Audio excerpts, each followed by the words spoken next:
Hi, Kat here for Lightwave Digital. In this video, we're going to be talking about a function in the Turbulence FD plugin that many users get confused about how to use it and how it impacts their renders when working with Turbulence FD. Now that Turbulence FD is packaged with Lightwave 2023. The clear smoke above function basically is a way for the fire shader to control the amount of rendered smoke that is being sent to it through the density channel in your simulations. So think of it as a way to eat away at the amount of smoke in your render. So here we have a render here where the value was set very, very low at 0. And I did renders using different values, and they had a very interesting impact on the render itself, the appearance of smoke, how much brightness is in the fire as shaded by the fire shader, and the impact on the render times as well. So let's go to the top here. This was at 0.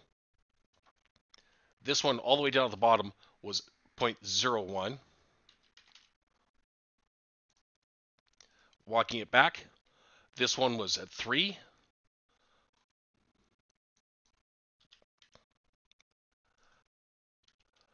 This one was at 1. This one was at 0.5.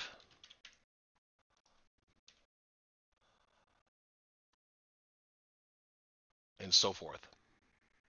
So let's take a quick gander at what this actually means in terms of render times and what it's doing for the effect as far as the multi-scatter container. Because what we're effectively telling TFD to tell Lightwave as a shader and render is don't render this smoke to a certain value.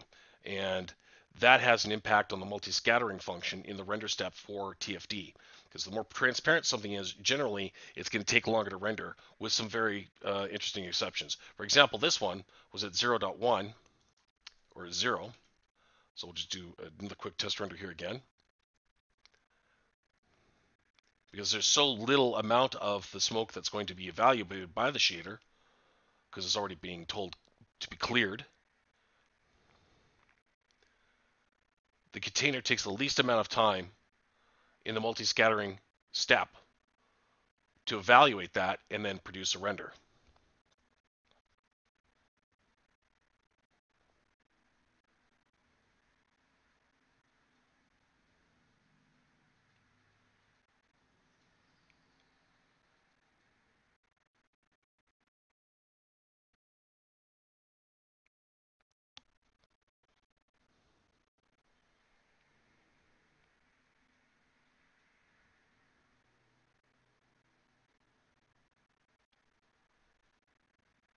So it goes probably pretty quick.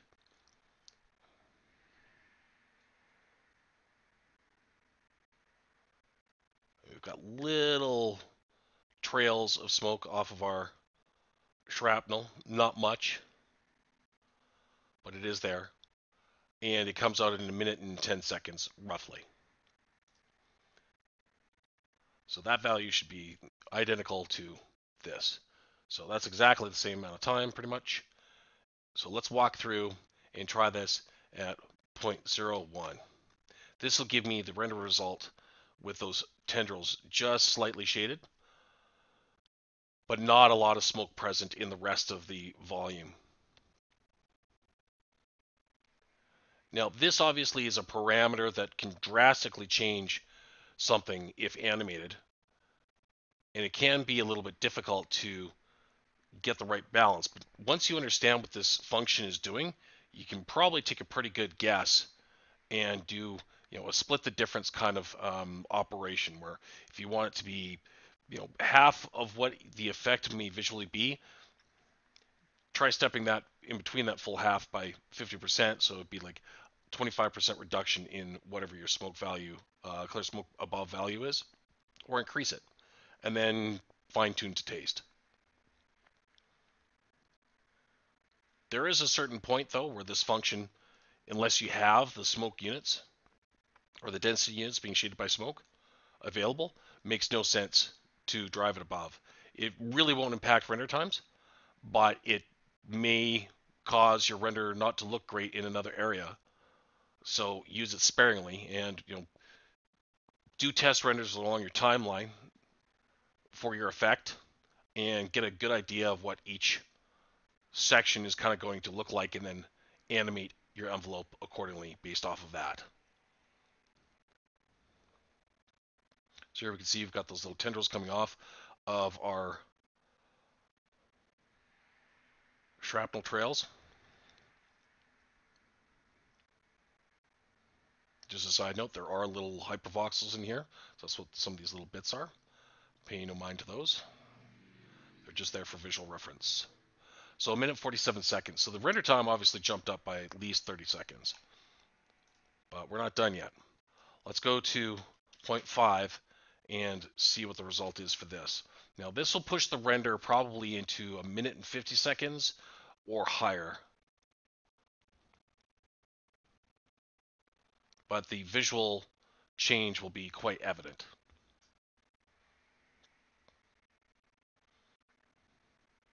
It's important to remember that when you're rendering something that's in TFD and you're using the multi-scatter container, there's a certain threshold where the speed of the multi-scattering operation is going to change based off of how thick that smoke is and the direction of lighting. So it's either going to get faster or slower. If you have more thickness, it's going to get a little bit faster. If you have a lot of smoke behind the rest of your effect, because there's going to be less light penetrating it, so it's going to just stop and say, okay, that's good, and move on to the next little chunk that it has to evaluate. And that all adds up in nanoseconds and milliseconds, and then of course seconds, and then of course minutes to process it and produce a render. So when you're working with these settings, understand that it's not just this value, it's this value plus many other factors as to how the smoke is shaded in the multi-scattering section under the smoke shader. Thicker the smoke, generally it'll render faster. The wispier the smoke, generally it'll be slower. And then right down to almost transparent like we had in our previous render, where there isn't very much for it to evaluate. It's pretty much almost gone. It'll render pretty quick. So it's got that threshold in there where it goes one way or the other. But the visual differences are quite staggering.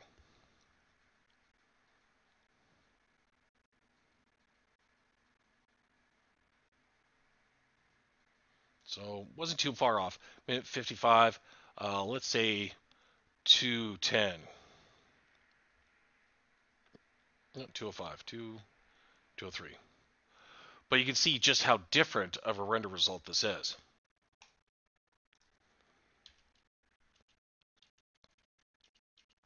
So we went from 0, 0.01, 0.5. Let's go to 1. And we'll see also a final example of the clear smoke above function.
Okay.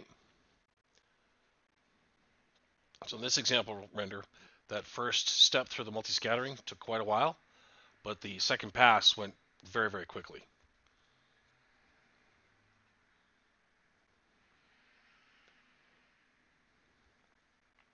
Here we are clocking around about a minute 53 seconds. So let's compare that to the previous renders. So minute 53 seconds, 2 minutes and 4 seconds, 1 minute 47 seconds, 1 minute and 10 seconds, with it basically off. The drastic differences in the render result from a visual standpoint are very apparent. So somewhere in between here and there for a visual look is likely to be something I would go with. And this would have probably been the 0.5. This is the 0.1. I'd probably go 0.1 or 0.15, maybe 2, depending on what type of explosion I'm looking to do. But if you're seeing very dramatic render time changes and the look of your stuff is not what you're after, that clear smoke above function could very well be the culprit.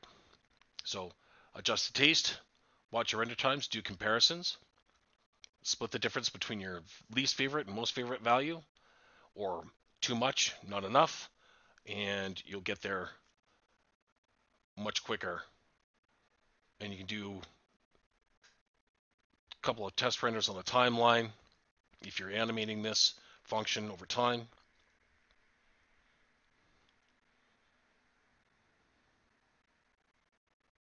For example, most explosions, you'd probably have clear smoke above set to 0 at the beginning, and then slowly turn it up as the fire dies away. But a lot of that is already handled automatically through the shader system, but it gives you a better, more fine tweakable parameter to control things on the initial ignition during the explosion. Because when things explode, there's going to be a lot of hot gas pushed out right away, depending on what the fuel type is that's responsible for the explosion. And then you're going to see smoke or residue from the carbon of that ignition having taken place with oxygen and other chemicals or elements in the air or in the environment around it, and you'll see a different type of smoke based off of what kind of shading values you give it in the smoke shader. So this is probably closer to something that I would want, but the render times already have spiked a little bit. So it's a balance of, do I want to spend the other 15 seconds, 30 seconds almost, to get this look, or back it off to what I had originally? It's all a balance. But now that you know how this clear smoke above function field works, you can make the best choices for your renders.